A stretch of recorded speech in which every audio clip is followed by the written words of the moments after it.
c'est ce qui va arriver. Est-ce que vous comprenez cela? Parce que la moisson se fait en été. Excusez-moi. En rapport avec la moisson, quand vous lisez Jean chapitre 4, verset 35, le Seigneur Jésus dit aux gens qui l'entendaient, il a dit, ne dites-vous pas, il ne reste que 4 mois et il y aura la moisson. Il dit, mais moi je vous dis, levez les yeux et regardez les champs. Voyez comment les champs ont blanchi, prêt à être moissonné, prêt à être moissonné. Est-ce que vous comprenez? Quelle est cette moisson? La moisson, c'était alors la descente de la Pentecôte. Est-ce que vous comprenez? Laissez-moi rentrer dans les fêtes de Dieu qui sont dans Lévitique 23 depuis le premier verset. Et aussi, ça y est dans Deutéronome chapitre 16. Depuis le premier verset, vous lisez en décembre. Il y a la fête de Pâques. Kuna karamu au sikukuu ya Pasaka. Il y a la fête des pains sans levain. Kuna sikukuu ya mikate isiyotiwa chachu. Il y a la gerbe agitée. Kuna mkando uliotikiswa. Et après, dès la gerbe agitée, kisha kutagia mkando uliotikiswa, on comptait cette semaine. Balikuwa banahesabia juma 7. N'est-ce pas? Sivyo. Pour avoir 49 jours. Kwa kupata siku 49. N'est-ce pas? Sivyo. Et au lendemain du 49e jour, na kesho yake ya siku ya 49, c'était la fête de la Pentecôte. Ilikuwa ka sikukuu ya Pentecoste. Ça s'est appelé au fil du temps Pentecôte. Ikaitwa munyakati Pentecoste. Au fil du temps. Munyakati. Mais dans les temps, ça s'appelait fête de la moisson. Ilikuwa inaitwa sikukuu ya mavuno. Est-ce que vous comprenez? Je munaelewa? C'était la fête de la moisson. Ilikuwa ka sikukuu ya la moisson de blé. Mavuno ya ngano. Amen. Est-ce que vous comprenez, frère? Je munaelewa? La moisson de blé. Mavuno ya ngano. Qui s'est différenciée yenye ilikuwa inajitofautisha de la récolte à la fin de l'année. Na mavuno ya mwisho wa mwaka. Voyez? Il y avait quelque chose d'autre. Il y avait aussi d'ailleurs une autre fête de la récolte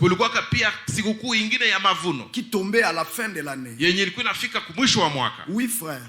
Et c'était en septembre. Même aujourd'hui en Israël, cette fête de la récolte est célébrée.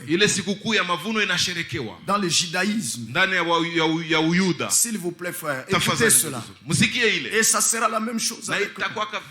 D'abord, l'église est enlevée. Est-ce que vous comprenez? Et puis à la fin là, à la fin du monde. À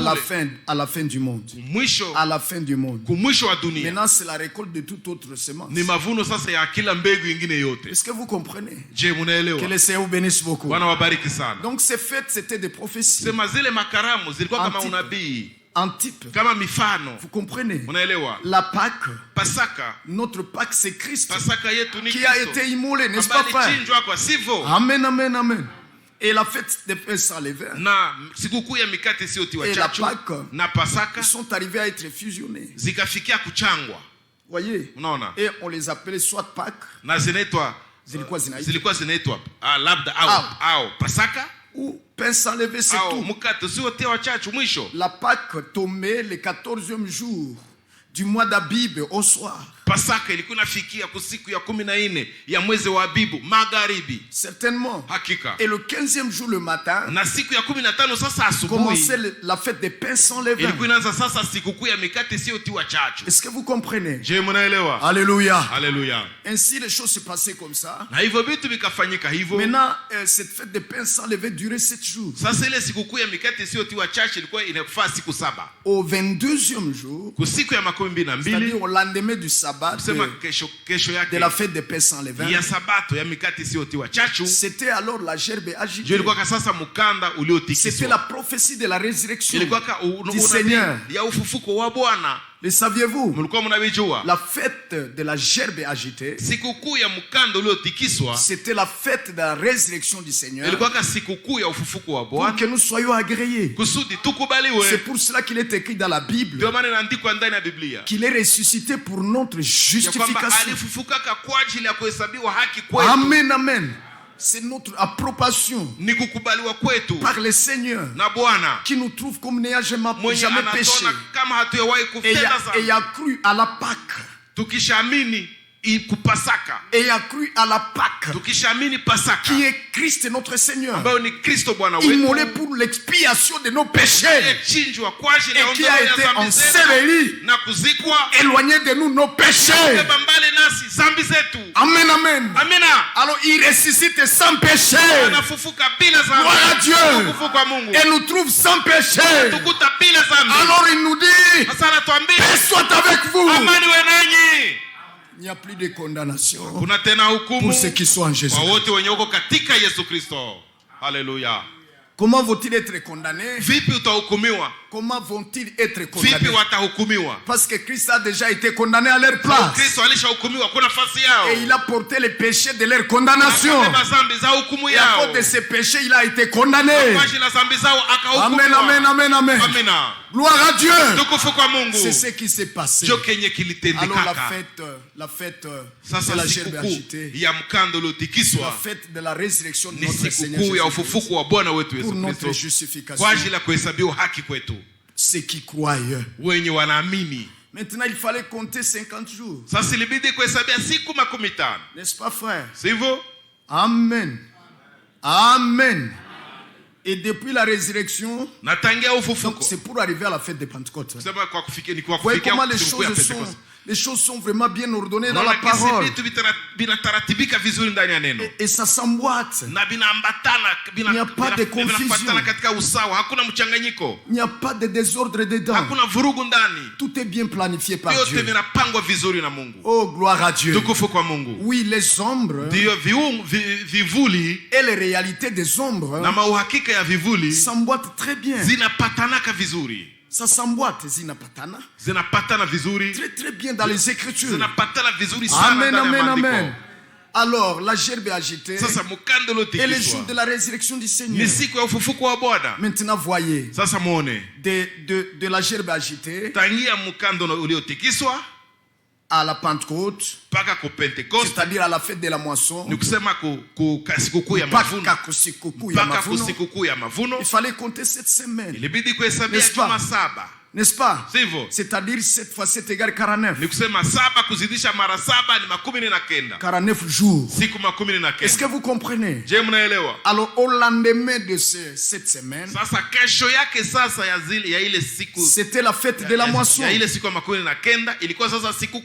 Maintenant voyez la réalité en Christ. Il ressuscite le 22e jour du mois d'Abib, le jour de la gerbe agitée. Et depuis ce jour jusqu'à son ascension, il a fait combien de jours sur terre? 40 jours. N'est-ce pas, vrai frère? Et puis il leur confirme la promesse. Il dit attendez, d'ici peu, la promesse du Père sera réalisée. Vous recevrez la puissance d'en haut, le Saint-Esprit survenant sur vous. Ça a pris combien de temps? 10 jours. Et c'est vrai? Donc de l'ascension à la fête de la moisson, combien de jours? 40 plus 10 égale combien? 50. Alléluia. Les ombres avec la réalité s'emboîtant. 50 jours ici dans les fêtes de Dieu qui étaient des prophéties, les mêmes 50 jours dans l'accomplissement. Que Dieu soit loué. Quand Dieu dit une chose, croyez-la, car elle arrivera sans échec, sans faute. Sans faute. Oui, frère. Que Dieu soit loué. Amen. Et c'est de cette moisson que le Seigneur parlait. Il ne dites pas qu'il y a 4 mois